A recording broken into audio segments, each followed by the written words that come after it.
Buenos días. Hoy estamos reunidos para analizar uno de los fraudes contables más grandes presentado en la década de los 2000. Este fraude se vieron implicados Europa, Hispanoamérica, Estados Unidos, solo comparable con el del gigante Enron, el gigante estadounidense energético. Estamos hablando de Parmalat, una empresa italiana fundada en 1960, una empresa familiar, una empresa que tenía presencia solo regional. Esta empresa fue entregada a Calixto Tanzi, de tan solo 22 años, como un relevo generacional, quien con muchas ambiciones y nuevas propuestas agresivas logró impulsar a la empresa, catapultarla a un nuevo nivel, con estrategias como el cambio de marca, la diversificación de productos, la expansión regional y la más importante, la innovación en el empaque y en el uso de la tecnología de larga vida. En su cúspide, Parmalat logró tener 37,000 empleados, 139 plantas en 30 países y presencia en los 5 continentes, además de alcanzar un EBIT de 600 millones de euros. Todo esto lo haremos acompañados de los compañeros Carolina Sánchez Corrales, tecnóloga de costos y presupuestos, estudiante de ingeniería financiera, que trabaja en Bancolombia en la Vicepresidencia de Desarrollo de Productos y Canales. José Luis Villa Vergara, tecnólogo en gestión administrativa, tecnólogo en análisis de costos y presupuestos, estudiante de ingeniería financiera, quien trabaja en la Agencia de Aduanas Mario Londoño en Tesorería Nacional. Luis David García Garnica, regente de farmacia, tecnólogo en análisis de costos y presupuestos, estudiante de ingeniería financiera, trabaja en Gel Pharma como analista de compras. Álvaro Santa Cruz Mora, gerente en sistemas de información en salud de la UDA, tecnólogo en análisis de costos y presupuestos, estudiante de ingeniería financiera, trabaja en la alcaldía de Medellín en bases de datos y reporte de indicadores de salud. Y Tatiana Zuleta, analista de costos y presupuestos, estudiante de ingeniería financiera, trabaja en Ascensores Schindler de Colombia como coordinadora de facturación nacional. Vamos entonces a analizar este caso. Empecemos entonces mirando qué decisiones y cómo estas decisiones de la alta gerencia afectaron y iban en contra de los principios de buen gobierno y afectaron a los inversionistas. Hola Tati, ¿cómo estás? Tati, las decisiones de Parmalat, con la cual fue en decremento, la empresa empezó a caer, va incluso desde sus principios cuando ya estaba consolidada como Parmalat, la cual era una empresa netamente de alimentos, pero posterior incursionaron en el entretenimiento. Compraron, creo que un canal de radio, empezaron a comprar o obtener acciones de canales de televisión, pero finalmente esto fue como la primera crisis se vio porque no les fue como muy bien, ¿cierto? Cuando incursionaron en otro mercado que no era en el cual ellos se especializaban, ¿cierto? Aunque por ese no fue como tan mediático como por lo que fue por los bonos, la emisión de bonos que hacían, lo cual esos eran unos bonos que se hacían a sus propias filiales. ¿En qué consistían estos bonos? Ellos les hacían un préstamo a sus filiales en paraísos fiscales o empresas fantasmas de otros países como Isla Caimán. Entonces consistía, ellos le hacían un préstamo, luego de ese préstamo le daban digamos un bono o un depósito de garantías y ellos ese depósito lo vendían a otras empresas para que ellas hicieran el cobro a cambio de efectivo. Y ese efectivo pues, o ese crédito nunca se iba a pagar pues por obvias razones, la empresa se liquidaba o pasaban pues, pero no se hacía esos pagos, ¿cierto? Hasta 2003, data que hubo, pues se hizo estas transacciones por más de 14.000 millones de euros, los cuales se desaparecieron. También manipulaban los estados de resultado, ya que en la facturación registraban más del 25% de lo declarado y el margen operativo era menor al 81% de lo declarado, ¿cierto?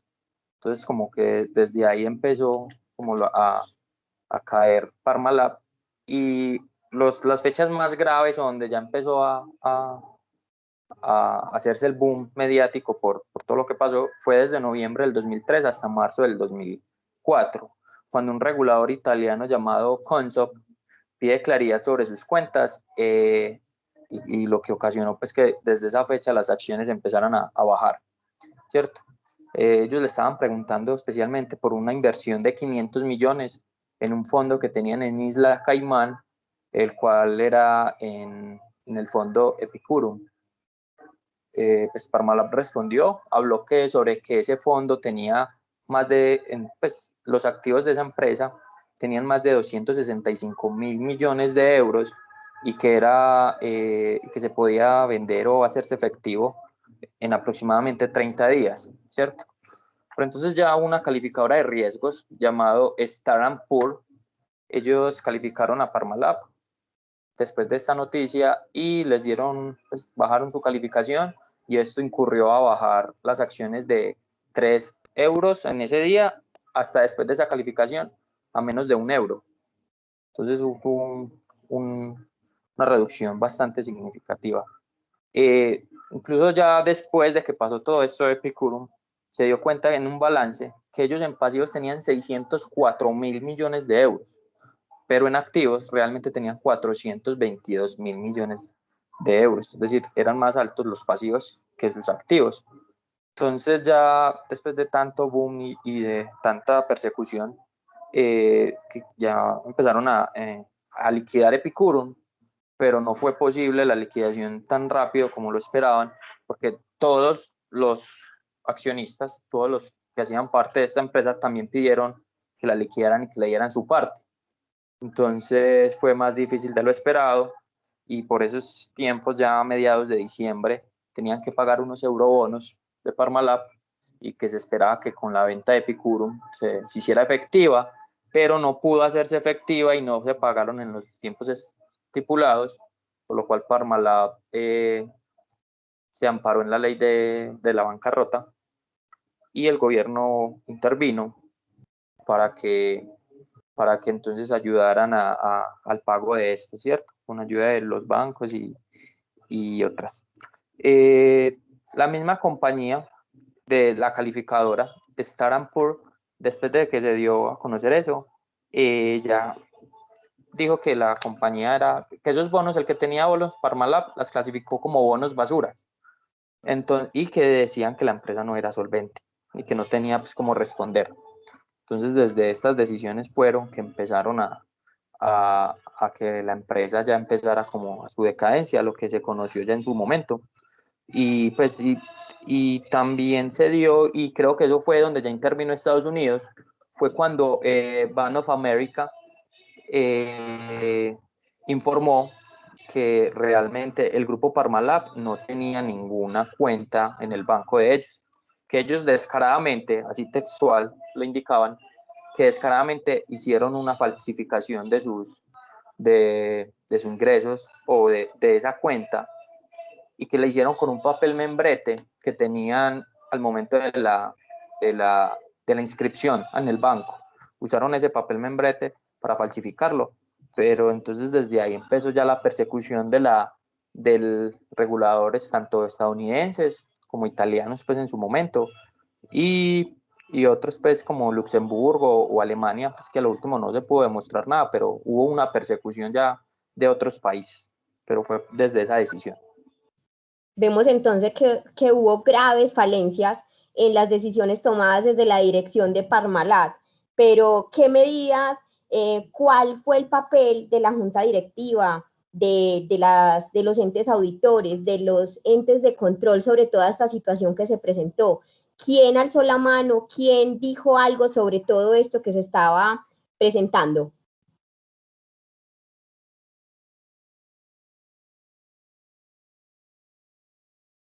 Hola Tati, ¿cómo vas? Hola, Bueno, Caro, muy bien, gracias. en cuanto a las compañías auditoras, Deloitte era el principal auditor de las transacciones de Parmalat. Dicha compañía, pues puedo decir que tuvo un comportamiento reprobable y un poco negligente desde el punto de vista ético, ya que no debió confiarse del trabajo que realizaba Grant Thornton como auditor de las filiales de esta empresa. A pesar de que Grant Thornton contaba con el respaldo legal sobre la información financiera que estaba brindando de la filial Von Ladd, se debía hacer una revisión final para poder aprobar todos estos estados financieros, porque en estos informes de auditoría no se estaban incluyendo unas transacciones de Islas Caimán y tal parece que había una falsedad en los documentos existentes.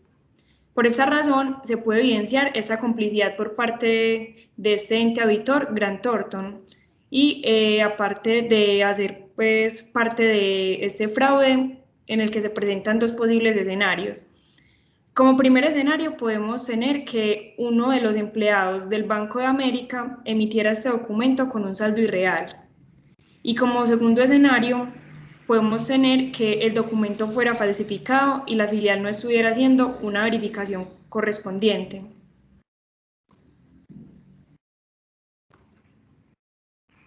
Gravísimas estas faltas que se presentaron en la auditoría y más en la presunción de la falsificación de los documentos.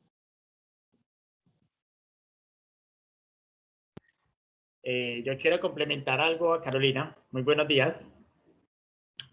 De que cuando la auditora de Deloitte empezó a ver como esas falencias digamos, en los documentos, hubieron unas alertas de que Deloitte Brasil manifestó a Deloitte Francia, pero la parte, digamos, esa sede decía, no, es que a nosotros no nos compete auditar lo de Brasil. O sea, la sede de Brasil audita lo de Brasil. Nosotros nos encargamos solamente lo que nos corresponde. Entonces ahí era donde se generaba una de las preguntas, que es hasta dónde llega el trabajo de cada auditora. Porque cuando la ley italiana, rigió de que la firma auditora debía de cambiarse cada 9 años, entonces esta Grant Thornton pasó de ser la auditora principal de Parmalat a Von Ladd, que fue lo que fue creado en Isla Caimán. Entonces ahí fue donde se dividió las tareas, ¿cierto? Entonces ahí es donde decía, si el Deloitte era la firma auditora principal, ¿hasta dónde podía llegar Grant Thornton, que era la auditora de una filial? Entonces eso no fue claro desde el comienzo y la creación de esa filial permitió de que los fraudes que se estaban cometiendo en Parmalat siguieran en la filial, sin que Deloitte se diera cuenta o se tomara el trabajo de revisar las operaciones que se hacían en dicha filial. Todo esto, creo yo, orquestado con una junta capturada, pues como sabemos el señor Tanzi era el accionista mayoritario, era el gerente general o CEO y además era el director de la junta.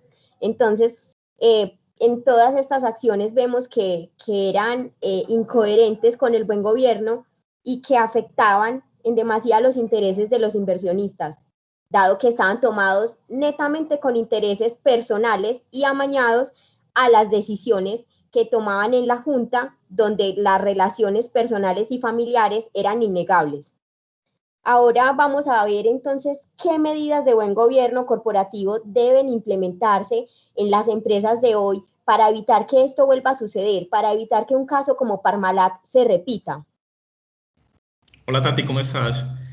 Cuando hablamos de gobierno corporativo, es pieza fundamental las 5 medidas que se deben tomar en cuenta del mayor escándalo de Europa. Una de las medidas es el derecho y trato equitativo de los accionistas. Normalmente los accionistas no tenían derecho a la información porque todo estaba capturado por Calixto Tanzi. Otra de las medidas que se toma es crear una asamblea de accionistas, porque normalmente el accionista mayoritario era Calixto Tanzi y tenía todo a su disposición para realizar esos desfalcos. Otra de las medidas a tomar es la junta directiva, pero había una junta capturada, como tú muy bien lo dijiste y lo explicaste, de donde se reglamenta, se señalan funciones de la junta, la conformación, que es una elección de la Asamblea General de Accionistas para realizar todo eso, unos comités para auditar a la junta directiva y no quede todo a expensas de una sola persona. Otra de las medidas es la arquitectura de control.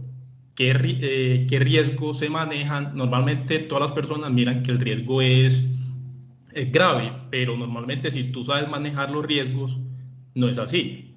La gestión de los riesgos también es importante, que tenga un ambiente de control con todos los empleados y una información y comunicación para que se pueda manejar mejor. Y una de las últimas medidas es una transparencia e información financiera y no fiscales. Como se están mandando a paraísos fiscales, se está haciendo una doble contabilidad, entonces eso generó muchos desacuerdos. Una política de revelación de la información, unos estados financieros y una información de mercados. Luis David, José, ¿quieres agregar algo? Sí, hay algo importante a mencionar, pues a raíz de lo que dice el compañero Álvaro, y es de que al existir una junta directiva capturada, eso se prestó en este caso para que solamente los que hicieron la estafa no fueran internos de la compañía. Estamos hablando de que hubieron bancos relacionados con todo el proceso tan estructurado y minucioso que tenía montado este personaje para hacer la estafa como tal, y los proveedores. O sea, ¿a qué voy? De que Luis David mencionaba que se expidió un documento para poder certificar la asistencia de Epicuro en Isla Caimán, y que este mismo banco, estamos hablando del Bank of America, donde expidió un documento para la creación de Bonland, donde supuestamente certificaba que había 3.950 millones destinados para y que aparte de eso se logró evidenciar de que este banco hizo unas transferencias a fondos privados por más de 1.500 billones de euros, pues en ese momento. También estuvo involucrado Citigroup, donde Citigroup tenía digamos un comando especial, una unidad especial llamado Buconero, donde esta solamente estaba encargada de hacer las transferencias de dineros entre las filiales de Parmalat y nada más. O sea, entonces la fiscalía entró a investigar ese tipo de movimientos en dichos bancos.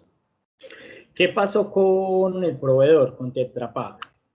Este fabricante sueco de envases entró en una investigación porque allí había una desviación aparentemente de 70 millones de euros a la familia Tanzi. A la final no pudieron comprobar de que esto fuera cierto.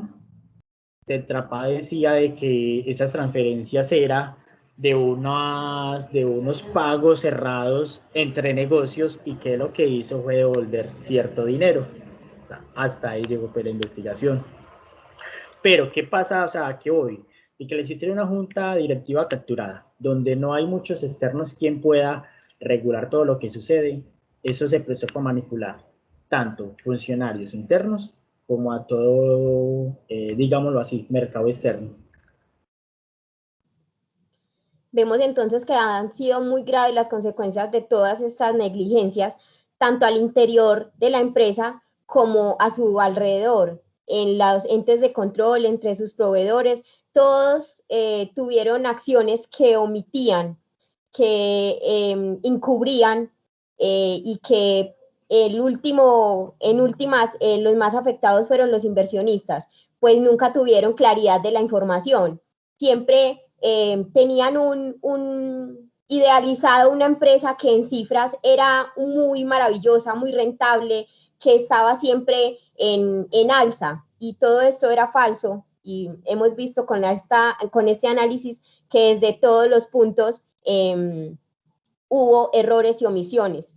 Llegamos entonces a conclusiones como que el éxito de la gobernabilidad depende de los pesos y contrapesos que definen los poderes de una compañía. Cada compañía tiene su naturaleza, tiene sus necesidades, tiene su operación, pero lo que todas deben tener en común es una junta directiva con ética y propósito, que practique la cultura de la transparencia y el diálogo con todos los grupos de interés. que genere confianza en las decisiones y agregue valor, que promueva la competitividad y la efectividad. Entonces, con esto nos despedimos. ¿Alguien tiene algo más que agregar?